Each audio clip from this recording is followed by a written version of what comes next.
प्रकृति का महापर्व कर्मा आदिवासियों के प्रमुख त्योहारों में से एक है। भादो मास की एकादशी को झारखंड, छत्तीसगढ़ सहित देश भर में हर्षोल्लास के साथ यह पर्व मनाया जाता है।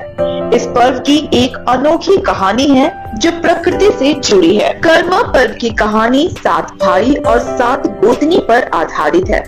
7 भाइयों में सबसे छोटा ननका और उसकी पत्नी ननकी धन दौलत से काफी धनवान थे, लेकिन शादी की लंबी अवधि बीत जाने के बाद भी संतान की प्राप्ति नहीं होने से दोनों काफी चिंतित रहते थे।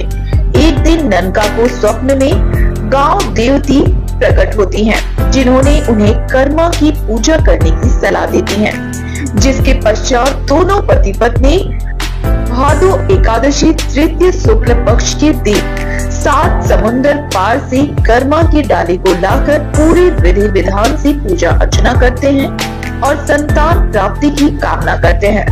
देखते ही देखते 1 साल के भीतर ही उन्हें जुड़वा संतान की प्राप्ति होती है।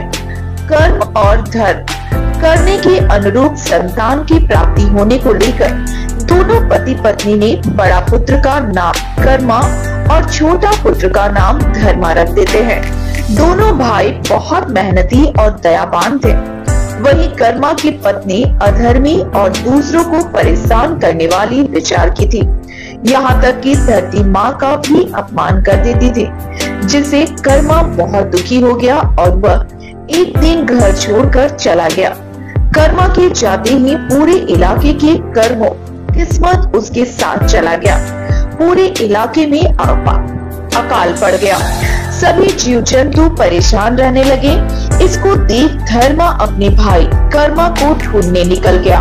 कर्मा पर्व की कई विशेषताएं हैं। इसमें आदिवासियों की सभ्यता, संस्कृति और इनकी परंपरा देखने को मिलती है। इस पर्व में खान पान, गीत संगीत का भी खास महत्व होता है।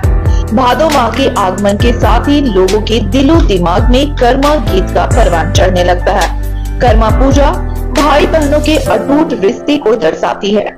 बहनें अपने भाई की उज्जवल भविष्य के लिए पूजा करती हैं और कर्म वृक्ष की तरह अपने भाई की दीर्घायु और परिवार में खुशहाल जीवन के लिए कामना करती हैं। आदिवासी समाज के लोग इस पर्व को इतना महत्वपूर्ण मानते हैं कि अपने जीवन की सभी शुभ काम की शुरुआत इसी दिन से करते हैं।